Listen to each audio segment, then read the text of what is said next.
Okay, thanks everyone for coming for our second session in the series. And I'm very pleased in the series on revolutionary disappointment and persistence. I'm very pleased today to welcome Professor Lisa Woodeen, who is a good friend and also kind of a friend of AUB, visits often, is here, and we've had the pleasure of hosting her a few times.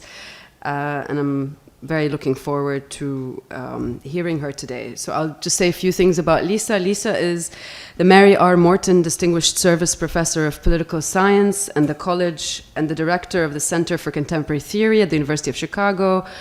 Footnote, this is a collaboration with the 3CT Chicago. Yesterday we kind of introduced the sequence of events, maybe for those of you who weren't there. This is very much a collaboration between CHLA at AUB and the 3CT Center at the University of Chicago that Lisa's directing. Her books include, and I'm sure they're known to many of you here, especially if you're coming from politics or Middle East studies, and her books include Authoritarian Apprehensions, Ideology, Judgment, and Mourning in Syria, 2019, Ambiguities of Domination, Politics, Rhetoric, and Symbols in Contemporary Syria from 1999, and an edited volume with Joseph Masco entitled, I think the way to say it is Conspiracy Theory. Conspiracy slash theory, yeah. From 2024. She's working on a monograph at the moment, or maybe on two monographs, concerned with the question of violence and temporality and the question of revolutionary disappointment, as well as another volume, which would be, I think, an intro to methods book that is underway. Not so intro. Okay, so please join me in welcoming Lisa for her talk, Who's Dialectic? Thinking with Fanon, Zizek, and Al-Attar. Very interesting combination of names. Thank you, Nadia, very much for having me, and thank you to Yannick Gold, too, for all of the labor you put into this, and for everybody at AUB, and for you guys coming. I know there are student elections happening at the moment on campus, among other things, and I'm sure you're very busy and lots of competing talks, so I appreciate your presence. I tend to be kind of fanatical about timing my talk, so my talk is 37.5 minutes. I'll try to slow down a little bit, but I've left a lot of time for questions, and I hope people won't be shy, including asking things that don't have anything to do with the talk, if you'd rather. You know, this is my preoccupation at the present. It doesn't have to be yours. So, my talk explores whether radical social transformation can remain a credible historical possibility absent an underlying belief in teleology. And the question is inspired by the work of the anthropologist David Scott, and more particularly by what he describes as the waning of the longing for total revolution that framed and animated the great modernist politics of emancipation, including, indeed, especially its anti-colonial and socialist forms. That's his prose. And so I ask, out of this conundrum, what might emancipatory political thought and affect look like now that we can no longer appeal to the ideas of progress that have hitherto provided the theoretical underpinnings for that longing? Does collectively willed transformation, in other words, the kind to which leftist and anti-colonial movements have traditionally aspired, become impossible without a confidence in history's disposition toward progress? And if not, how do we begin adjudicating what counts as an emancipatory politics today? Put another way, I want to explore the forms that political hope might take in the disappointing and exhausted ruins of our post-colonial and post-socialist present. And I take that phrasing from my colleague, Dara Grant. And I approach these answers to these questions by privileging a core concept underpinning narratives of leftist collective transformation, namely by exploring anew the promise and limitations of the category dialectic. In doing so, I begin by way of two theorists, Frantz Fanon and Slavoj Žižek, who are indebted to the Marxist revolutionary tradition of emancipatory politics and who wrestle with what it means to think dialectically. And they do so in ways that avoid some of the pitfalls to which earlier revolutionary thought subscribed. The primary argument I advance is as follows. First, the tensions registered in Frantz Fanon's Black Skin, White Masks suggest both the enduring power and certain limitations in Hegel's dialectic, which Fanon rightly regards as the conceptual inspiration for Marx and related constructions of historical progress and emancipation. Second, I argue that Slavoj Žižek's rereading of Hegel in The Sublime Object of Ideology, as heterodox as it may be among scholars of Hegel, offers in juxtaposition with Fanon what might be a compelling way to repurpose the dialectic for the present. I then move to consider what I call the repurposed dialectic in action, taking the work of Syrian playwright Muhammad al-Attar as exemplary of an attitude of depressive realism, which offers one compelling approach to political transformation in the present. So, by invoking the concept of the dialectic, I'm referring in the first instance to a well-recognized understanding of political dynamics, according to which historical progress is driven by contradictions between opposing forces, between theses such as authoritarian politics or rule, order, or capitalism, and antitheses such as revolutionary activism or freedom, or more specifically in the case of capitalism, proletarian revolutionary consciousness. The transcendence to be imagined here is not a synthesis, as it is often termed misleadingly, of course, but sublation. The movement of history is dialectical because it's not simply a melding together of opposing phenomena, but remains defined by dynamic contradictions throughout. Opposed elements are both canceled and preserved such that further considerations continue to be informed by the contradiction. In the famous case of Hegel's master-slave dialectic, it is both the master and the slave, or more correctly in Hegel, the lord and bondsman, becoming cognizant of the lord's dependence on the bondsman that drives historical processes of overcoming. So, to be sure, Black Skin, White Masks is not an obvious text for me to begin with here, for the book's engagement with the dialectic is at times difficult to parse and decidedly vexed. But I do so because the critique of Hegelian dialectics that can be extrapolated from Fanon's complications resonates profoundly with our own present predicaments. The tensions in Fanon's account appear in the context of the difference he appreciates between the dialectic as a large-scale description of historical stages and the dialectic as an applied methodological understanding of social dynamics, the latter highlighting the generativity of antagonism and contradiction in the emergence of various forms of consciousness. Another advantage of starting with Black Skin, White Masks is that it focuses attention not as much on the explicit violence of the colonial order or the neo-colonial present, as on the systemic, taken-for-granted violence residing in the interstices of everyday life.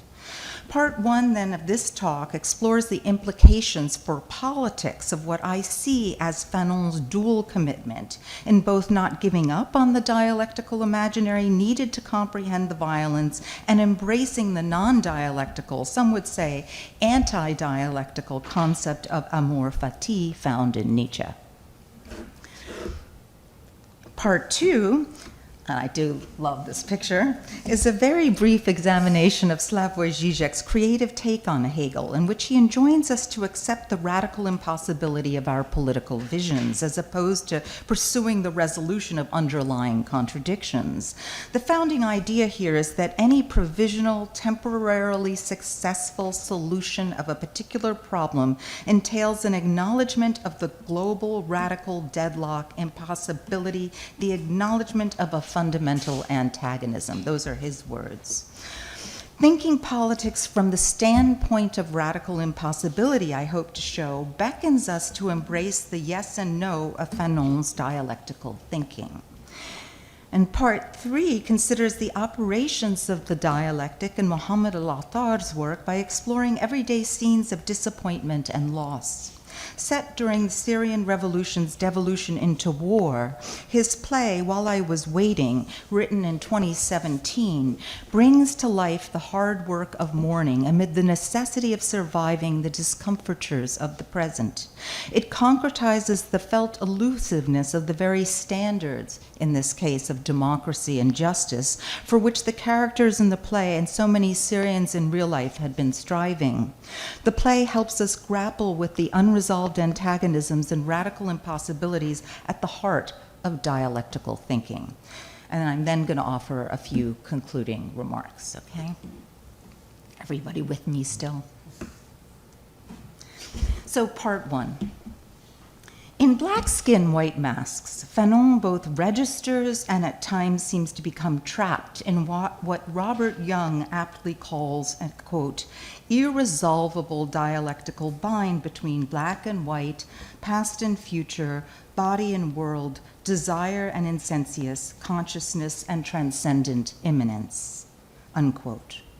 This dialectical bind reflects and is generated by Fanon's life as an Antillean intellectual living in France and feeling alienated from both black and white communities, for sure. And as scholars such as Arwa Awan have noted, this alienation is structural as well as personal, generating a philosophical tension in Fanon, which finds expression in his work, particularly, I would say, in Black Skin, White Masks. So on the one hand, Fanon sees the world as composed of structural binaries that can seem at times overly fixed or brittly opposed.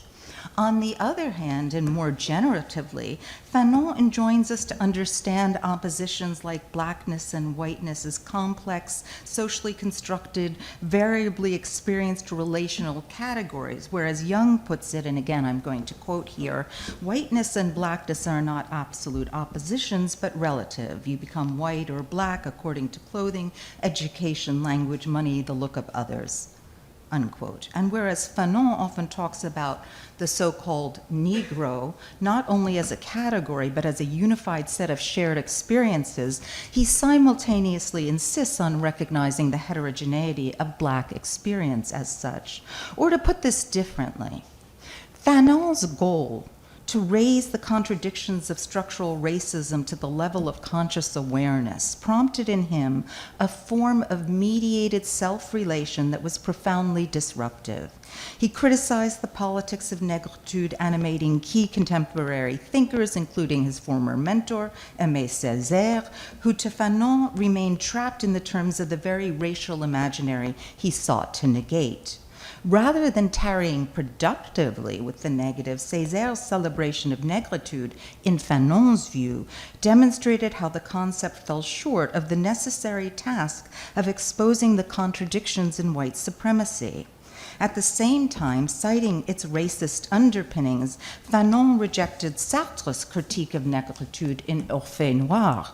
Connecting the text to his personal struggles with alienation and the complexities of identity, Fanon writes, "I wanted to be typically black. That was out of the question. I wanted to be white. That was a joke. And when I tried to claim my negritude intellectually as a concept, they snatched it away from me. They proved to me that my reasoning was nothing but a phase in the dialectic." To be sure, Fanon remained beholden to Sartre, yet by pointing to the racism at the heart of Sartre's analysis, Fanon shows that he rejects both negritude and any demeaning reading that would reduce negritude to a weak stage of history, as opposed to being an important, vibrant, visceral, and complex instance of embodied experience in its own right. Sartre's description of alienation and the problematic existence of the other, while correct in terms of the account of alienated consciousness in being and nothingness, likewise falls short when applied to Black consciousness. Indeed, the application to Blacks as such is, quote, fallacious because the white man is not only the other, but also the master, whether real or imaginary, unquote, from page 117. So Fanon's criticism of what he regards as Sartre's misapplied critique evokes some remnant attunement in negritude to Black experience and its capacity to cultivate solidarity. But ultimately, Fanon is satisfied neither with Césaire's poetic exposition of negritude's political promise, nor with Sartre's dismissal. In a telling and famous footnote, Fanon details another important moment of theoretical self-discovery, evaluating what appear to be compelling concepts according to whether or how they accommodate Black experience. Now he asked what it would mean to apply Hegel's master-slave dialectic to the historical situation of Atlantic slavery, and again, the results leave him wanting. According to his observations in the Atlantic, the Black slave wants to be like his master. Therefore, he is less independent than the Hegelian slave. In Hegel, the slave turns away from the master and turns toward the object. Here, the slave turns towards the master and abandons the object. Of the master, he writes that here he differs basically from the master described by Hegel. For Hegel, there is reciprocity. Here, the master laughs at the consciousness of the slave. What he wants from the slave is not recognition, but work. As the requisite absolute reciprocity required in Hegel's account is missing in the Atlantic, there is no way for Fanon's slave to lose himself in the object the way Hegel's slave does and discover liberation through his work. Whereas the Hegelian bondsmen cathect to the object and in doing so transform themselves into the historical agents driving the next stage of history, for Fanon, the slaves, rather than cathecting to the object, identify with the master and turn themselves, as it were, into the stillborn agents of status quo reproduction. The relations between slaves and masters in the Atlantic is dialectical, to be sure, in that forms of self-consciousness come out of antagonistic social interactions and the contradictions that congeal therein. Fanon's point is that the operation of the self-consciousness dialectic in the Atlantic does not produce the collective self-consciousness described in Hegel's idealization. For Fanon, this makes the presupposition that ameliorative shapes of self-consciousness necessarily result from historical interactions conceptually untenable. Applying the Hegelian dialectic to the concrete reality of slavery in the Atlantic revealed a stalled dialectic, one where the possibility of progress, in no way guaranteed to begin with, is mired in the slave's desire to be the oppressor, leaving the oppressed unable to imagine or instantiate power relations and do anything but secure the status quo. In other passages, Fanon goes further, calling into question, or at least expressing an ambivalence toward the very idea of a progress narrative at all. Or to put this somewhat differently, his preferred, still dialectical account of political possibility rests on a specific rejection of any vision of history that imprisons actors in forces that are always already determinative or determining. Here I'm quoting from him again. There are from one end of the world to the other men who are searching. I am not a prisoner of history. I must not look for the meaning of my destiny in that direction. I must constantly remind myself that the real leap consists of introducing invention into life. In the world I am heading for, I'm endlessly creating myself. I show solidarity with humanity provided I can go one step further, and we see through one particular problem, the problem of action emerging. That's from page 204. Fanon's version of what we will recognize here as existentialism, does not give up on the dialectical method or even arguably on history per se, but on a view that makes its forces exhaustive, imprisoning, incapable of leaving room for creativity and innovation.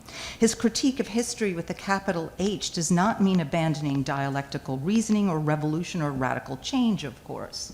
On the contrary, he adapts a dialectical method that allows him to diagnose a world in which dynamism and radicality are present and active through the co-implications and conflicts between social structures and human agency in the absence of any overarching determination or teleology. As social and structural antagonisms are not to be ruled out, neither can the possibility be dismissed that the result of a generative social dialectic operating over time could constitute a large-scale shift to relations based on recognitive reciprocity. A general condition in which a population of dialectically reasoning subjects pursue a reciprocity-based life together, animated by practices of political respect, dignity, constant interrogation, and the striving for radical freedom, would in fact be the revolution. While Fanon was able to find no reason to expect with any confidence that humans would be able to manage such an outcome, it remained and remains the right thing to do, to struggle for it without the guarantee. This posit of an affirmative politics without the need for blinders is where Fanon's turn to Nietzsche is so crucial. Scholars have documented Nietzsche as the source, as well as for Césaire, of the sense of violence, physicality, and immediacy that makes Fanon's writing so vivid. Black Skin, White Masks also takes an unmistakable turn toward Nietzsche's amour fati, an orientation that says yes to life, struggle, freedom, political action, and the possibilities of collective human emancipation without a recourse to teleological thinking or progress with the capital P. Vowing he would, quote, never stop repeating it, Fanon declared that man is an affirmation. Whatever the ongoing debt to Hegel, the temporal structure we encounter here is Nietzschean also in its circularity. Yes to life, yes to love, yes to generosity, Fanon continues, but man is also a negation. I'm very thankful to Nadia Bouali for early on telling me I need to think more about the negation part here. So no to man's contempt, no to the indignity of man, to the exploitation of man, to the massacre of what is most human in man, freedom. Man's behavior is not only reactional, and there's always resentment or ressentiment in reaction. Nietzsche had already pointed that out in The Will to Power. To induce man to be actional by maintaining in all his circularity the respect for the fundamental values that make the world human, that is the task of utmost urgency for he who, after careful reflection, prepares to act. Taking action is to embrace affirmatively one's fate, as Nietzsche's version of amour fati underscores. The affirmation Fanon finds in Nietzsche is a will to power that models self-actualization in a brutal, colonized, racially structured world. Nietzsche's specific kind of affirmation is thus crucial for what Fanon calls the transmutation of the impotent colonized subject into a political agent. Not an agent of liberal voluntarism, but a political agent nonetheless. As he writes, in the world I am heading for, I am endlessly creating myself. I am my own foundation, unquote. Fanon's embrace of Nietzschean affirmation entails recognizing that there's no way out of current conditions that neglects being alive to the world, its physicality, its poetry, its horror, and its beauty. That aliveness includes critique and intellectual honesty, but also, as Fanon says explicitly towards the end, generosity. This generosity in Fanon's hands entails humility, an embrace of politics without any guaranteed progress, an alertness to individual and collective antagonisms of life in a racialized capitalist order as a way to begin undoing it. part 2. Everybody hanging in there? So, and this is my briefest part. In The Sublime Object of Ideology, Zizek proposes provocatively treating Hegel as the first post-Marxist theorist. And what he means is that politics is essentially about antagonism, not its resolution, and Hegelian dialectics, far from being a story of progressive overcoming, amounts to a, quote, systematic notation of the failure of all such attempts, unquote. For Zizek's Hegel, absolute knowledge denotes a subjective position which finally accepts contradiction as an internal condition of every identity. In other words, Hegelian reconciliation is not panlogis's sublation of all reality in the concept, but a final consent to the fact that the concept is not all, to use this Lacanian term. In this sense, we can repeat the thesis of Hegel as the first post-Marxist. He opened up the field of a certain fissure subsequently sutured by Marxism. That is, Marx offers resolutions for a set of problems he finds in Hegel when Hegel had already shown that problems of that sort are not to be solved. Resolution is impossible. The antagonism is all there is to count on. For Zizek, conceiving Hegelian dialectics in one conventional framing as a conceptual totality in which necessity devours contingency gets things exactly wrong. Part of what makes our ideals powerful is their elusiveness, which is at the heart of the contingently necessary acknowledgement of radical loss that attends our present moment. To recognize the loss of a political ideal like democracy, which has always been impossible to achieve in practice, is to save it precisely by accepting its impossibility. Far from being cynical or defeatist, this position welcomes the insight that all attempts at symbolization or totalization or symbolic integration fail. Our world is rooted in antagonisms and in their congealment into contradictions which cannot be overcome, and for Zizek generally should not be, because all the putative overcoming accomplishes is the retrospective postponement of what he calls a fundamental impossibility.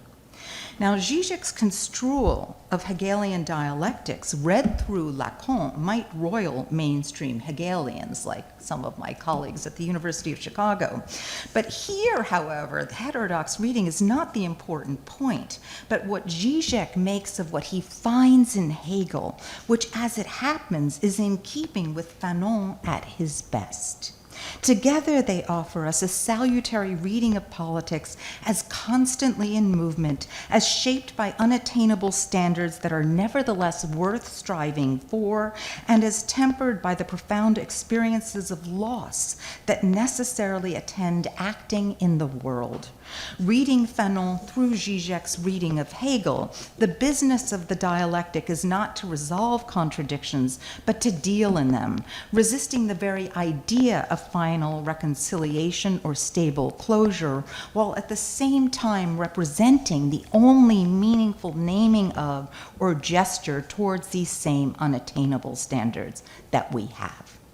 And sometimes Zizek goes further, suggesting that for him there is no way for justice or other such standards to be realized because any claimed realization would not be justice at all, but some totalitarian other devoid of conflict, contingency, and difference. In terms of my purposes here, what this means is that the idea of, say, justice can never be the same as justice translated into action, if only because the concept is not the same thing as its actualization. In the language of dialectics, the concept is mediated through the lived experience of its actualization into something different from the concept in its immediate form. Moreover, and this may be what Zizek has in mind, given his indebtedness to Marx, the realization of any idea of justice as formal equality cannot but contain contradictions stemming from whatever social order it appears in. In the case of capitalism, a material material unequal one, so that contradictions inherent in the relation between standards of justice and our materially unjust social world is for both to be under constant reformulation, where both the concept and the social world are transformed in the context of ongoing antagonistic, sometimes contradictory interactions. Moreover, it may be less reciprocal recognition than misrecognition that motors life along, as interactions are always shot through with failed connections. And in this view, the generalized outcome is not necessarily going to be an ameliorative politics, but more like something resembling a tragic comedy, in which occasions for change and even radical solidarity appear in and emerge through our flawed encounters, often absurd, with others. Part 3. In Mohamed al-Akhtar's play, While I Was Waiting, published in 2017 in the context of the Syrian revolution's devolution into war, we learn about political possibilities that can appear in the midst of what seems like crippling failure, as we witness al-Akhtar's characters grappling with their ongoing anguish, boredom, and exhaustion. How can nothing have changed after all that has happened, asks one of the play's protagonists. And as Jesse Green of the New York Times pointed out, it's precisely this negotiation of stasis in the midst of calamitous disruption that makes the play so compelling, and I would add, so provocative for theoretical reflection. Al-Akhtar portrays the effect of the destabilizing dissonance in what I am calling slow burn sorrow, raising the question of what kinds of politics might emerge from the shared affective atmosphere and effort at recalibration. The play suggests that the answer is to be found in people's lived experience of temporal dislocation and generational friction. It's a play about familial antagonism, time lived in limbo, and the hard work of mourning, where mourning involves the mounting loss of loved ones, but also the ongoing disappointment of not yet inhabiting the radical otherwiseness of their revolutionary aspirations. Al-Akhtar's play is figured not so much in the register of tragedy or hope, but as an exploration of the state of what in psychoanalysis is described as depressive realism. Depressive realism, I will submit, counterintuitively opens up political and temporal possibilities for critical reflection and ultimately renewed action. Let me give you a brief sense of the play's storyline and staging before turning to the concept of depressive realism. And just if you want to see where I'm going here, this is a little map of what's to follow here.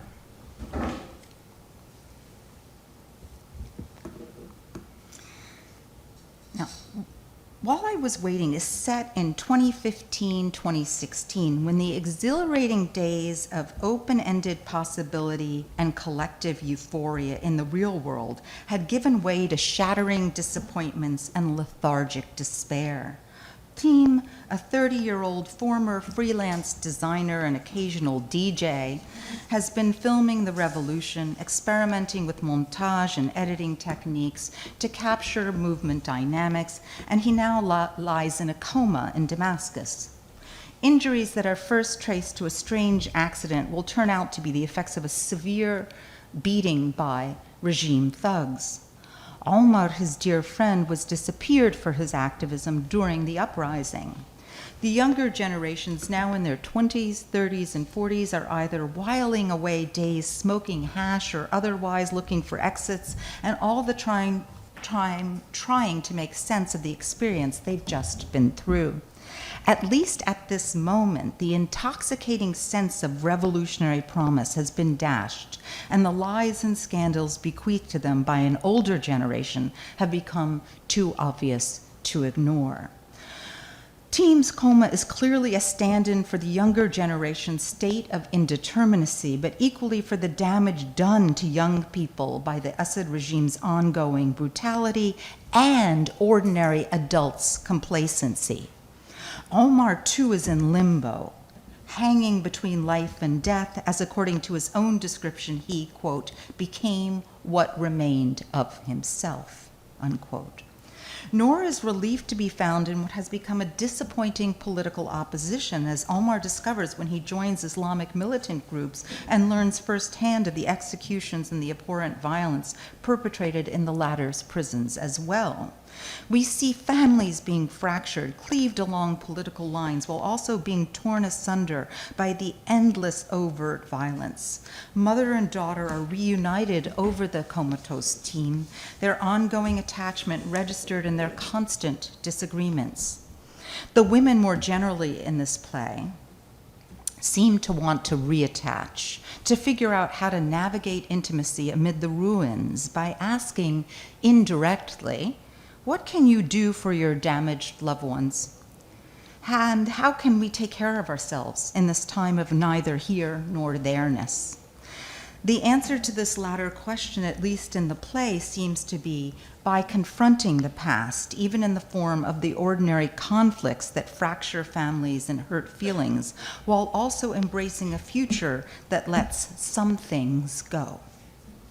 Importantly, the play is free of any sense of resignation. El-Attar's work rather presents us with an active aesthetic coming to terms with the necessary conditions for a radical politics. It's a second act, to use a theater metaphor, that itself performs the slow burn sadness it seeks to overcome. This is done, El-Attar teaches us, not by ignoring the negative, but tarrying with it. Tarrying with the negative in his sense describes, and he doesn't use that term, so it's in this sense, my sense, I suppose, describes the struggle to overcome the mawkish nostalgia associated with any simple version of sentimentality, while enlisting audiences in a world that is expressive of something El-Attar wants us to take seriously. The play's exposition of depressive realism is allied with the way Lauren Berlant used the term. Whereas most people, Berlant tells us, self-idealize, imagining themselves to be more beautiful and more efficacious than they are. I mean, think about sometimes you take a picture of yourself and then you're like, that's me. Depressive realists are more accurate. This is according to Berlant. Their sense of realism isn't dark or tragic, but less defended against taking in the awkwardness and difficulty of living in the world, unquote. In El-Attar's version, depressive realism is what prompts the question he addresses through his art. How do Syrians, or for that matter, any activists trapped in war zones or exiled from their homes, continue to live without the hopes that motivated political aspirations for change during the revolution? How do people remain politically attached to worlds and situations, absent the conditions of revolutionary camaraderie that bound people to one another? And I know there are people in this room who are thinking through these questions. In a webinar commemorating the 10th anniversary of the Syrian uprising, El-Attar noted, very much in the context of revolutionary disappointment and in this register of depressive realism, quote, I dance every day with depression, but I don't want depression to become my life companion, unquote.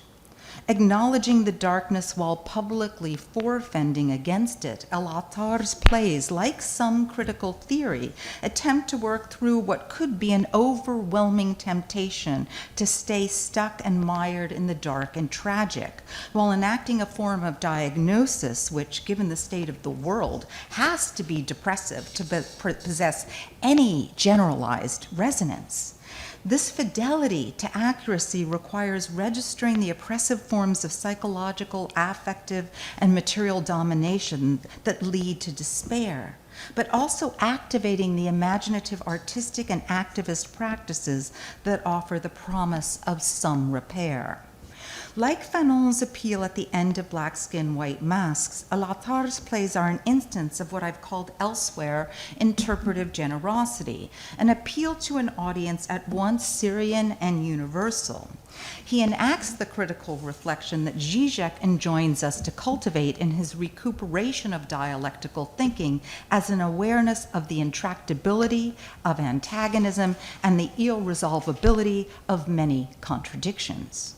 For al-Attar, contradiction is rooted in the struggle between familial love and political vision, highlighting the contradiction between the particular forces that anchor us to specific people and places and the general political aspirations for dignity and freedom. Al-Attar deploys depressive realism as a speculative affective register, a looking for a way back to politics slowly and with an acknowledgement of uncertainty and sorrow.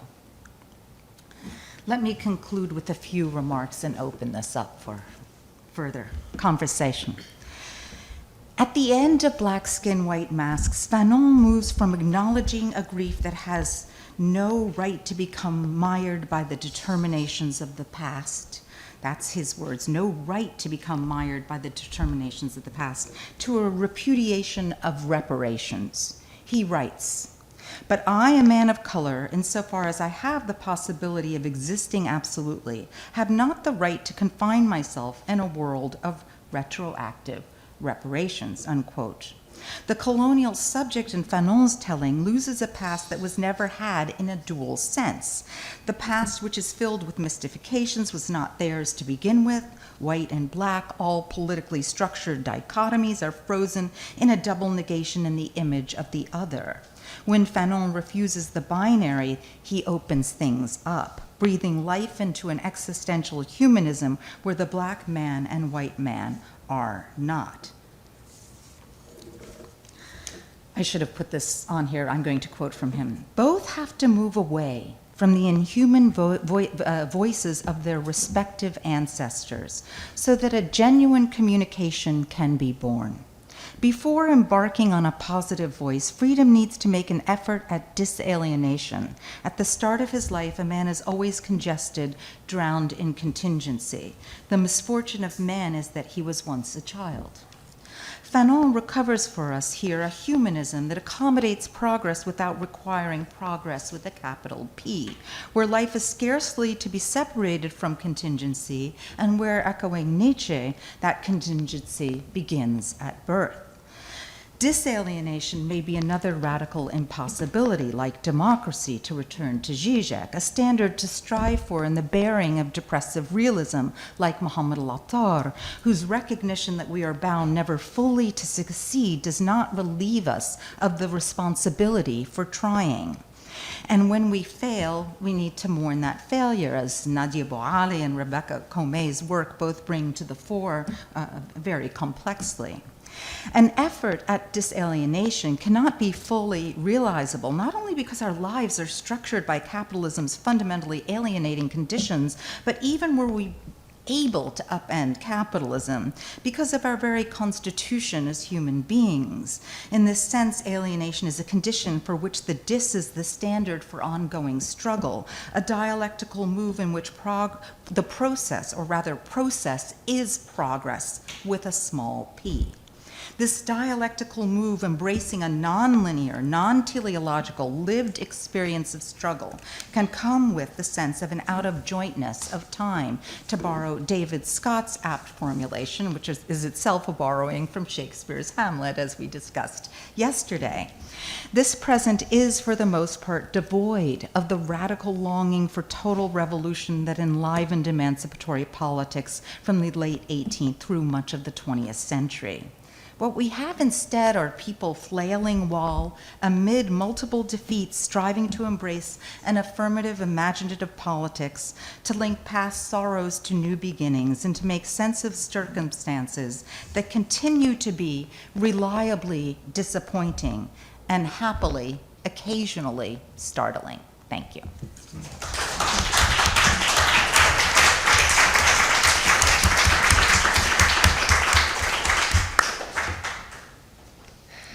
Great, thank you, Lisa.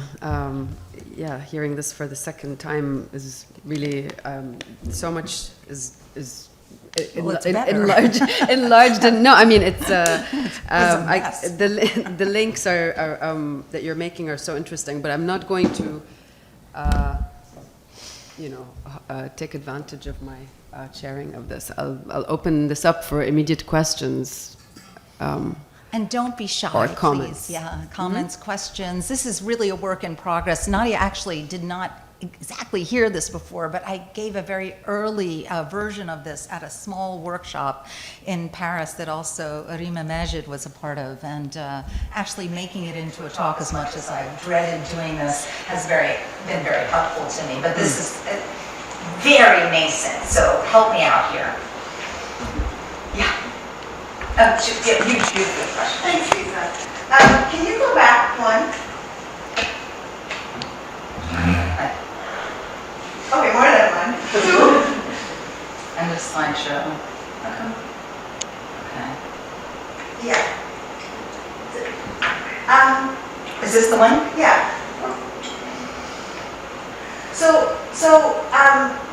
One of the things, there are two, you started talking about gender and kind of gender politics, distinguishing between the men in the play and the women in the play, and the way they sort of behave towards the present that they were both cohabiting, as you flashed this image. And the thing that was striking in this image to me is not so much the sort of gender composition, but the composition of the stage, and the fact that no one is in anyone's eye line, and everyone is physically apart from, like, they're blocked in such a way that nobody can reach out and touch someone.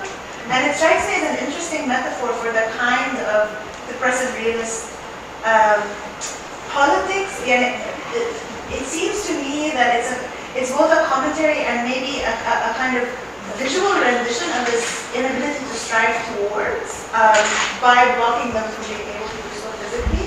So I guess it's an open-ended question about how do you read the play through its images, and the fact that no one seems to, like in both images that you showed us, no one seems to come in contact or be aware of the other person on stage with them. And the sort of how does the aesthetic then sort of manifest this kind of politics in your sort of vision of the play, and then particularly,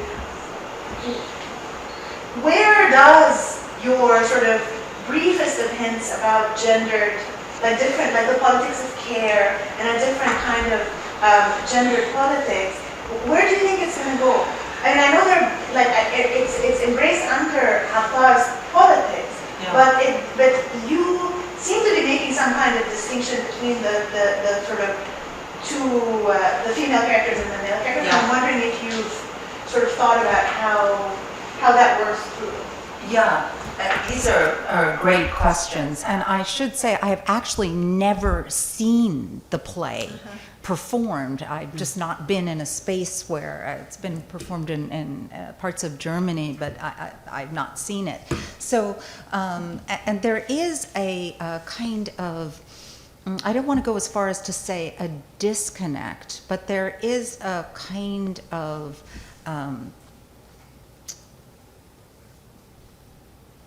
a difference, like a chafing between the text itself and the staging of the play. Where the staging of the play, I've seen a number of photos I took too that I liked particularly well, where the staging of the play conveys a kind of profound alienation and disconnection, that the words themselves are a bit more malleable, a bit more fluid, a bit more capable of allowing for reattachments. And so there's an interesting juxtaposition there that I should play with more, for sure. That's the first thing. The second thing is there is a kind of, in Muhammad al-Attar's politics, as you say, a kind of politics of care, but it doesn't, to me, the danger of some versions of a politics of care is that it overemphasizes gender binaries, makes presuppositions about, women in particular, and romanticizes in some ways the kind of way in which women, for example, take on the burden of doing the emotional and affective work of caring for others. The women are themselves, that their efforts at reattachment in the play are not particularly successful. And that's an important thing to underscore. They're flailing as well, and that's one of the things I like. So there's a kind of emergence of the idea of this politics of care, but not an embrace of it. And I think that's important to spend more time on. Yeah, thank you.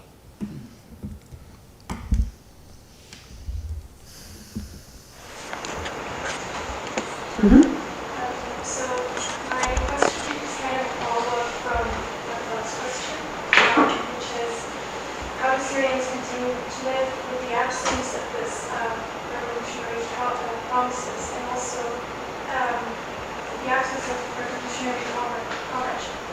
So I think this is an even more puzzling question to ask nowadays, considering December 8th was like a pre-COVID for a lot of Syrians, but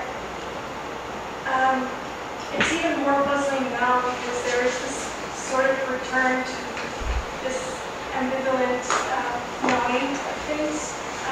So where does dialectic thinking help break through away from this knowing? Yeah, great questions. I see them almost as two questions in a way.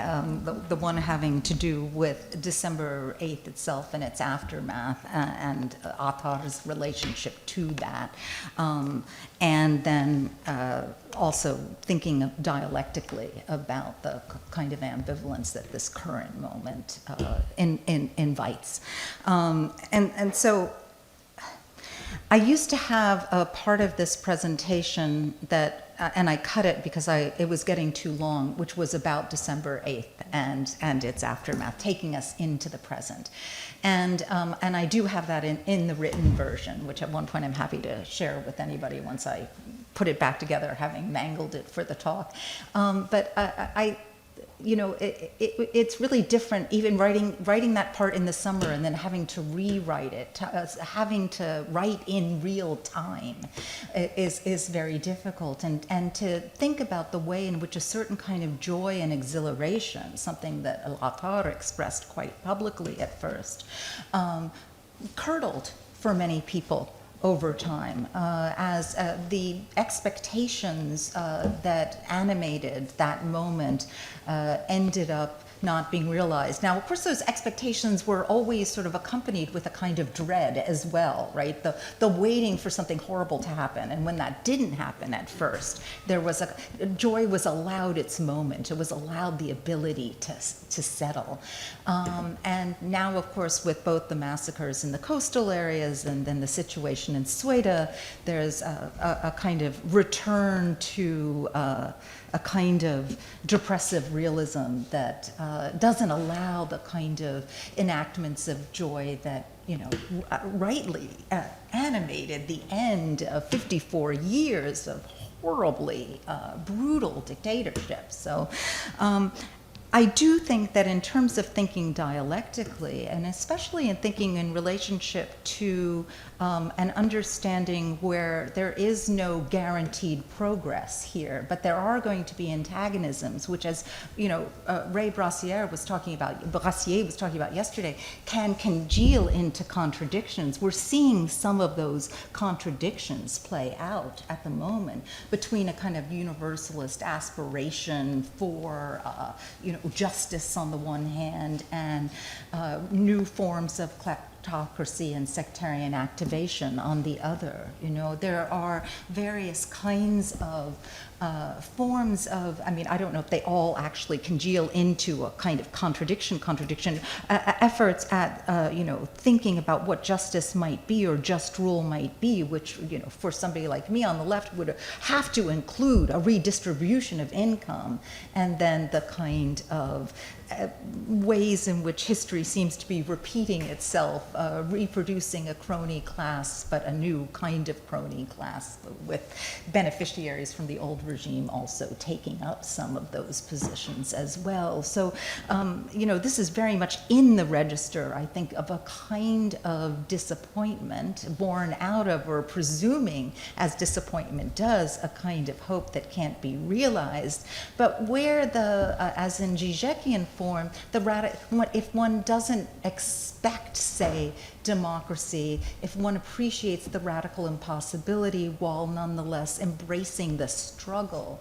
you know, maybe that disappointment gets tempered a little bit by a question, that old-fashioned question of, well, what is to be done given this is the world we're living in? Thank you. Yasmin? Hi, I just have a quick question. Thank you for a very interesting talk, first of all. Thank you. I found the depressive realism part very, very interesting, and specifically how you integrated the play with Muhammad al-Attar. Just a quick question about kind of depressive realism. We've discussed how after the revolution, people kind of get consumed by this chaos, and they lose track of the political motivations that kind of first initiated this revolution, right? Given the political moment that we're living in today, where there's a genocide ongoing, could you perhaps speak a bit more about the dynamics of genocide? And also the depressive realism amidst the genocide that is now ongoing in London? Absolutely, and there we see the contradictions of a violent capitalist genocidal state in struggle with modes of justice and appeals for a new order where Palestinian emancipation and liberation are part and parcel of visions of a world. And that kind of clash is extraordinarily powerful. That sense of, you know, whether we think of it as a new form of white supremacy, certainly Zionist supremacy on the one hand, or a neo-colonial order on the one hand, and then maybe an embrace of a certain kind of nationalist Palestinian politics on the other, in their interaction, generating something that is potentially more promising than, say, I'm thinking of the Palestinian nationalism as a kind of version of Aimé Césaire's Négritude, for example, and thinking that through the kind of interaction there can be a sort of sublation that enables us to imagine something new. Not that it's going to necessarily happen, but that image of freedom, that sense that the struggle of Palestinian people and the horrific genocide that's happening is everybody's problem, not just Palestinian problem, is to me an example of this kind of dialectical sublation in action. Kind of a reach for a new kind of universal. Again, without the expectation that it's going to necessarily be realized. And of course, at the moment, I mean, I'm not even sure, like, depressive realism doesn't even begin to explain the sort of despair and rage that I have for the United States, perhaps in particular, as the enabler of this genocide. And the inability of those of us who go out and protest to basically do anything to stop it. Very sobering. I don't know, did I answer your question? Yeah, you did. Thank you. Yeah. Did you ever ponder the possibility of, I mean, in order to transcend this depressive realism or something more revolutionary, did you ever ponder the theoretical possibility of no state solution, actually? And I'm damn serious about it. No state solution, not a single state, but a no state solution for the whole of Western Asia. I don't call it the Middle East because it's an Orientalist coinage. I call it Western Asia and North Africa. And within the context of world revolution, including the US, going socialist, libertarian socialist. Yeah. Did you ever ponder this? For sure, because I'm not necessarily somebody who subscribes to a statist view of politics. I think part of the invitation of Al-Attar's depressive realism through theater is to be able to think imaginatively about ways of being and ways of acting politically or aspiring to visions that are have hitherto not been tried or been tried on a small scale, or to think experimentally. So sure, the answer to that is absolutely yes. But that doesn't mean it's realizable. It means that one can struggle for that, and that no one of us in the room should police the imagination of others if we're thinking together about possibilities of upending the current situation. I think it starts with standing up to the dictator, and telling the dictator to fuck off, That's it. Yeah, well, a number of people in the United States are telling the dictator to fuck off, and so far, not so good. He hasn't. So far, he's not fucking off. Dima? Yeah, thank you, Lisa. These are scattered thoughts and thinking about the earlier draft I've read before.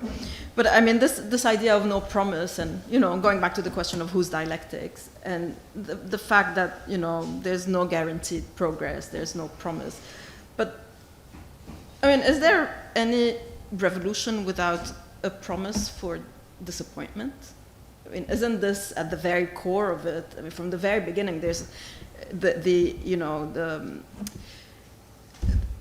revolution and it goes back to this whole discussion about, is it an event, is it a process, or is it some other sort of iteration where intrinsic to this is that it holds these very antagonistic emotions of exhilaration and, there's a drive to an imagination that expands at a certain moment, and you think of people go to the street because they can imagine something different. But at the same time, even at that very initial moment, there is also fear and some almost knowing that this is going to disappoint. And I don't know historically of any revolution that has not disappointed. Yeah.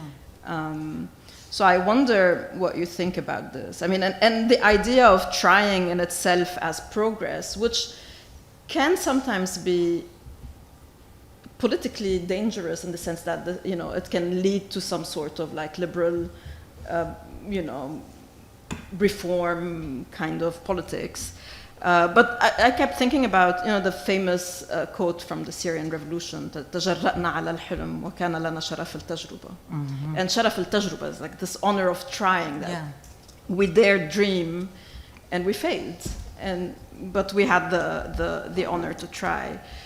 So I wonder about, whether isn't disappointment, a core constituent, baked into within any revolutionary experience. I think that's in part what Zizek is getting at in thinking about a kind of radical impossibility at the heart of political transformation, that these standards are not actualizable as such, and any sort of effort to institutionalize them, at least for him, ends up often risking the danger of a kind of totalitarian structure, which I, like Rebecca, I don't like that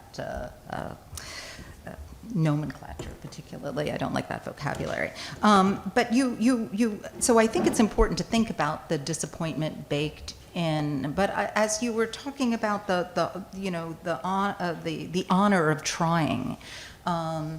And wanting to think of that not simply in a tragic register, but also in a depressive realist one, which I think is where that quote really, finds its most politically salutary expression. I'd be careful, though, of moving from there to failed.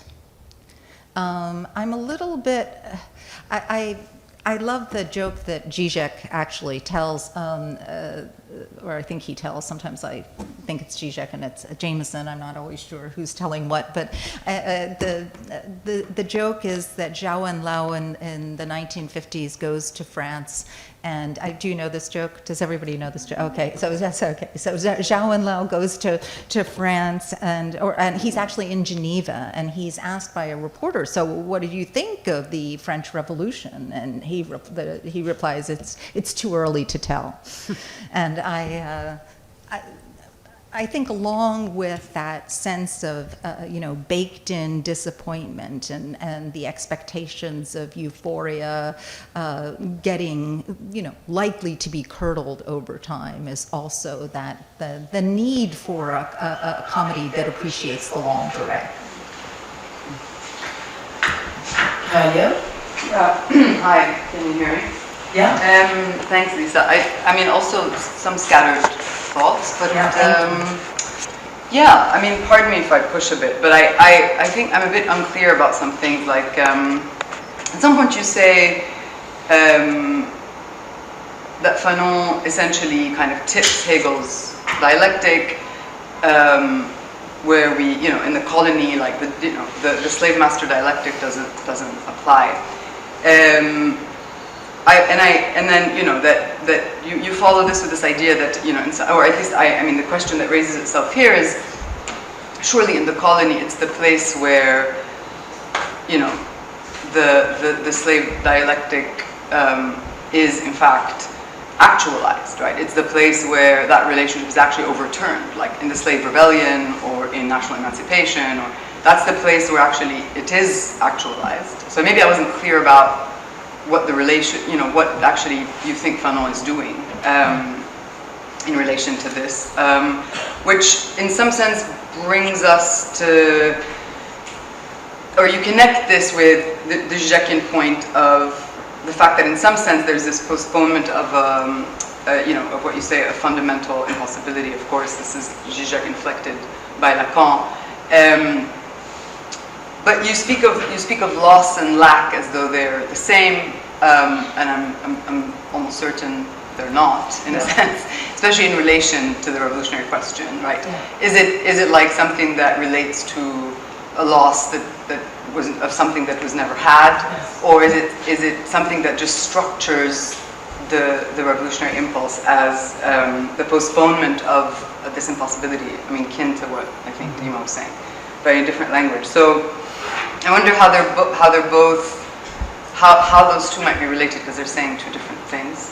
And then this repetition of depressive realism makes me immediately think not of its emancipatory horizon at all, but rather to kind of maybe think of the late Mark Fisher, where for him capitalist realism was precisely the ideology that kind of foreclosed revolutionary futurity, right? It was a thing that didn't even allow you to envisage, because it was Tina, right? There was no other alternative that produced the realism, the capitalist realism of the moment. So like I don't know this work by Muhammad, but yeah, I don't know. I just feel like maybe those three places need a bit of clarification or prodding. Thank you very much. That's very helpful to me, particularly as I said, as this is a nascent project. So I really appreciate your helping me out there. On the first point about Fanon, I actually took out a couple of paragraphs. Jen Pitts and I have had this back and forth about this as well, that his reading in Black Skin, White Masks of slave revolts is, it's basically non-existent. It's just not really there. And that's deeply problematic. And so I don't want to ignore that. I do think that for him, I want to think a little bit more conceptually about what that ignoring, what work that would do. Because in the draft where I took that out, I was sort of imagining that, what does it mean to have ignored that? How would that change his rendition of the dialectic? I think what you could say there is something like, but I'm just trying it out here, is that, well, in some ways, you know, the master-slave dialectic of Hegel, which is really Lord Bondsman in the German, and I think that does make a difference because it also suggests a kind of feudal set of relationships of reciprocity that are already kind of baked into a relationship that are not there in the same way in the Atlantic, but that you can at least transpose much of that dialectic in a way that Fanon is not giving one credence for, or isn't intending to, and then that would just be the, you know, more of the kind of recognitive or, you know, recognition, that version of reciprocity that we've seen elsewhere. I find it fecund to work with a version of it, even if I have to act as if Fanon, you know, is giving us an accurate gloss, which he is not. I find it fecund to work with the idea that you don't need this reciprocity in this way to imagine revolutionary transformation. So I guess that's what I'm trying to get at there. But I appreciate the fact that this infidelity to history is a problem. So thank you for that, and I'll put those paragraphs back in and try to deepen my understanding as well. So thank you very much. Excellent point on loss and lack. I actually, when I heard it this time when I spoke it, I'm like, oh, here it's loss, here it's lack. And I actually mean both of those things. Sometimes I mean the object cause of desire, and sometimes I mean simple loss. And I would like to be able, your provocation makes me think, oh, I'll play with this more. Like, when am I talking about a kind of object cause of desire, like, say, justice or democracy, that thing, that standard that we aspire to but never really have, chasing that elusiveness as very much a part of what it means to be political, and when we're talking about the loss of human lives that you know, make us incredibly sad and sometimes, you know, in a fetal ball, unable to move. And that gets me to the depressive realism point. You know, I mean, and the hard work of mourning that's entailed here, which in some ways is a kind of, requires that appreciation of what you're saying is that dual sense, that sense of loss of actual people and the loss of something that was never there to begin with. Right, or the fact of the lack, if you will. I don't, I want to say that depressive realism isn't the same thing as simple depression. And so, and it is an invitation to understand, and it's not the same thing as a kind of tragic fatalism either. But that it offers us, at least in El Attar's work, he doesn't stop being a revolutionary activist, even though he's depressed. But that there's I shouldn't say he, but the theatrical piece is depressive, that it continues to allow one to diagnose the problem in order to understand the formidable challenges that we face as a way or a wedge out of the despair. So I think of depressive realism as not the kind of being gummed up by despair, but as a certain kind of opening through which one understands the formidable impediments, but doesn't not struggle anyway. Thank you.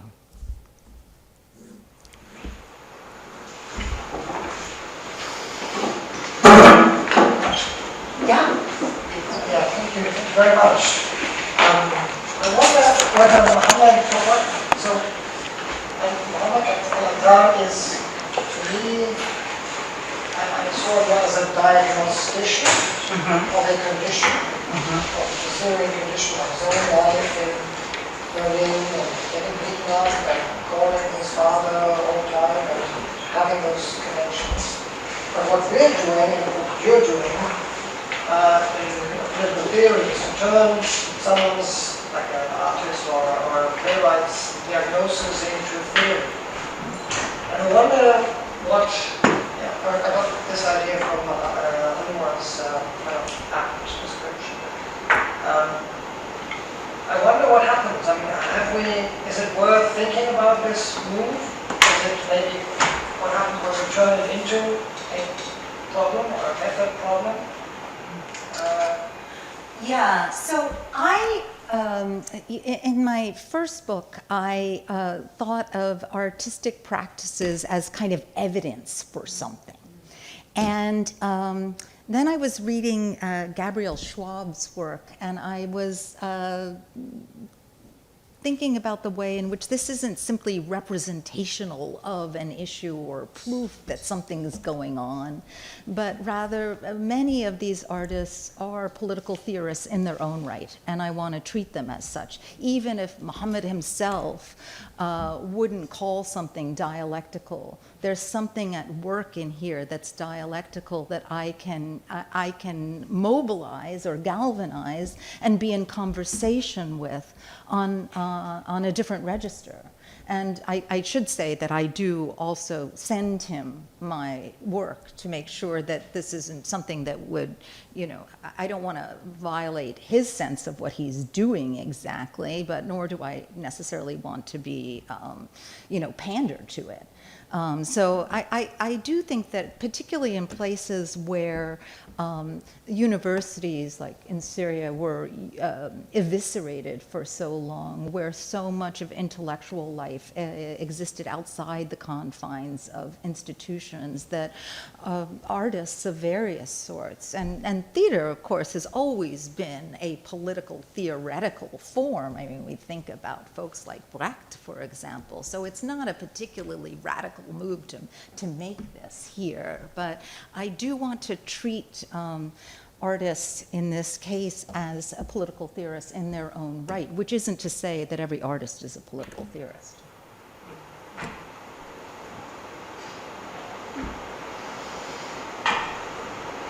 Thank you. Questions back? Go ahead. Do you want to take more, or?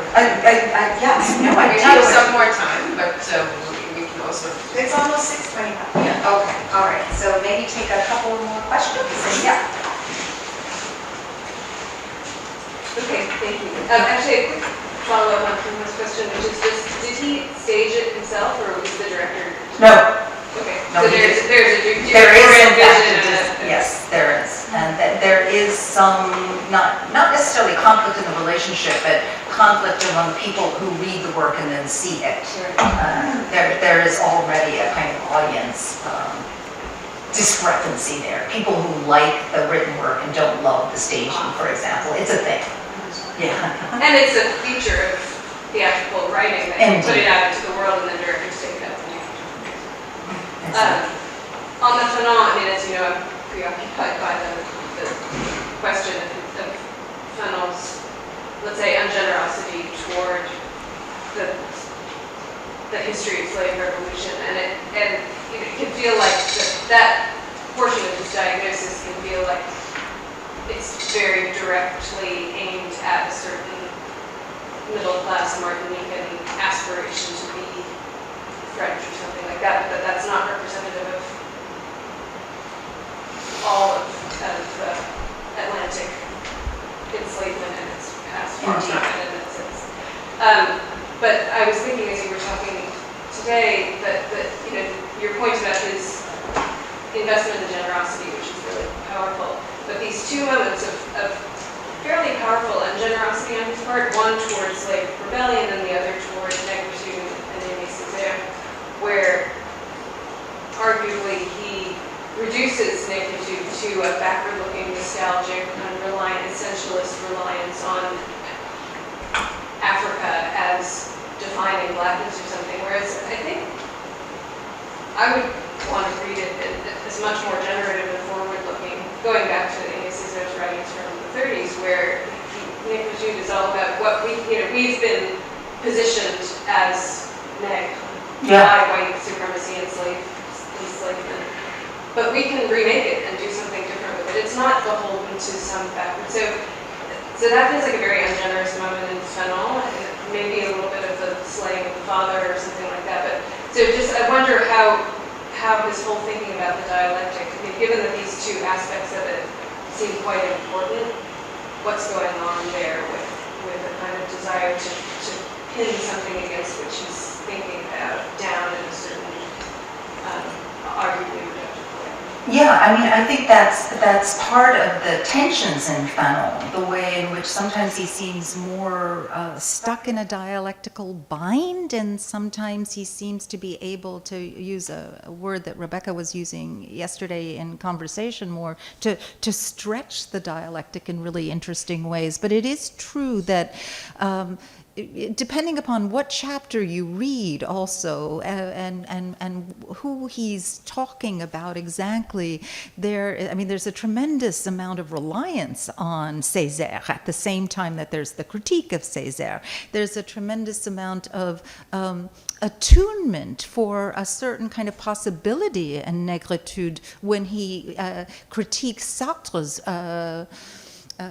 Black Orpheus, Orphée Noire. So I think that one can just say, oh, that's Fanon being incoherent, maybe, and there are sort of moments of ungenerosity, for sure, in the text, which may be about being young, it may be about a whole bunch of things, but I prefer to take those passages where the tensions tell me something important about the power and limitations, for example, of Négritude.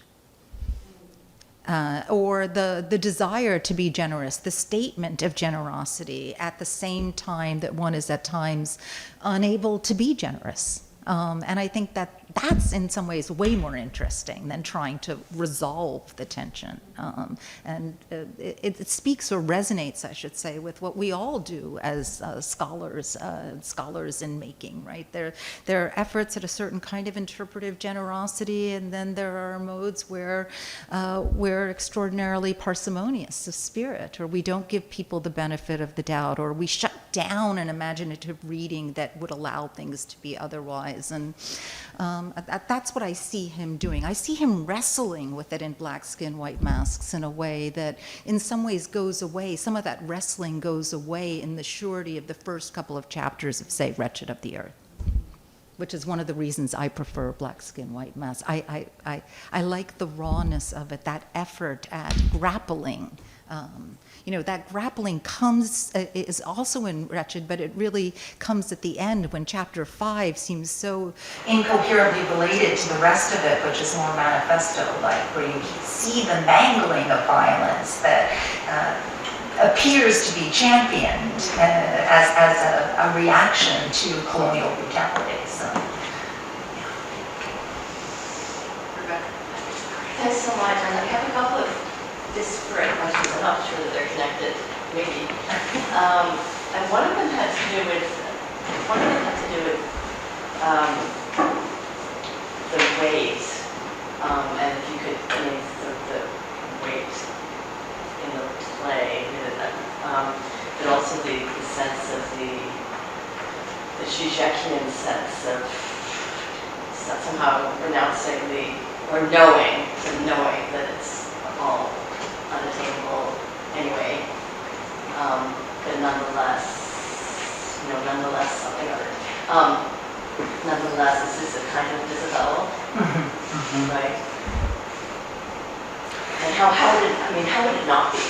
Because obviously it should be that. Like, I know very well that I can't get it, and nonetheless I'm gonna, just kind of live. And that's clearly not what he wants. right. And that would be either a kind of stoicism or even a heroism of, the unattainable.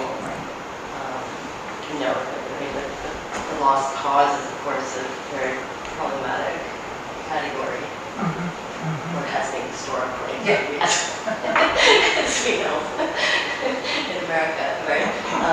So I just like to think about that a little bit, about this kind of quality of waiting. It's not going to be this kind of eternal expectation oriented towards an impossible goal, which would be very stabilizing and stoic making and self-disavowing. So that was one part of the question. The other one has to do with actually maybe you don't want to talk about it because you don't want to talk about Gretchen Harris. Oh, it's okay. I'm happy to talk about Gretchen. You define her as a big Manichaean, that's how what you do dialectically, with that, I think it's very complicated as the text proceeds, but why does he start off like that? Great, thank you. Okay, so I guess I have two different kinds of responses to the first one. I think You're absolutely right that one doesn't want to think, well, this is just a version of disavowal. That would be horrible.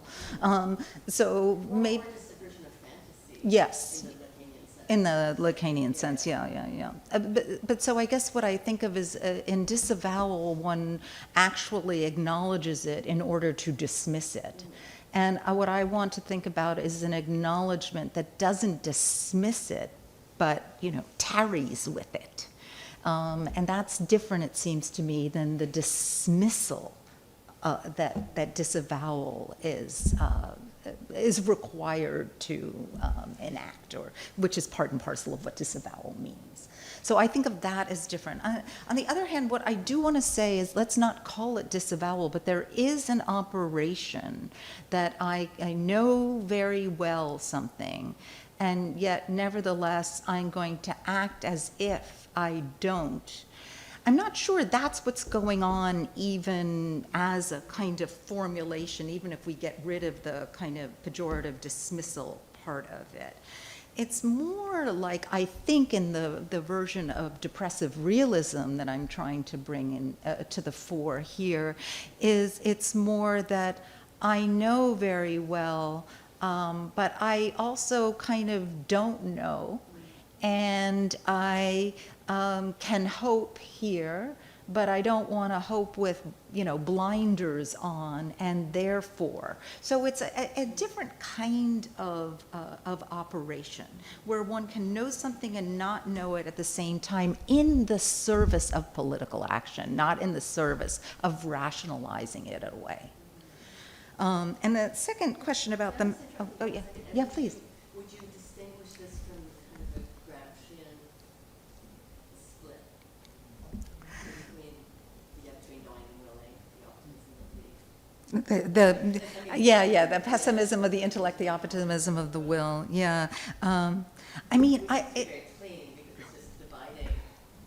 Yes, I mean, that's, I guess, where I would have a problem with it, but otherwise I find that to be a very salutary political slogan. I don't mind that one, but yes, it is too bifurcated in a way. It's too split. There's not enough messiness to that, and not enough leakage from one into another. And I think depressive realism gives us some traction on the leakage. I don't think it's I think it has its own problems. Like a certain kind of objectivity is baked into it, a kind of sense of what that historical accuracy is that I think also needs to be troubled, but I haven't gotten there yet. And the Manichaean, I think part of it has to do, he was dying. This is a dictated text, but it's also largely a manifesto. And the appending on of that chapter 5, which are his case studies, are just so at odds with the rest of the book. But there's something that is,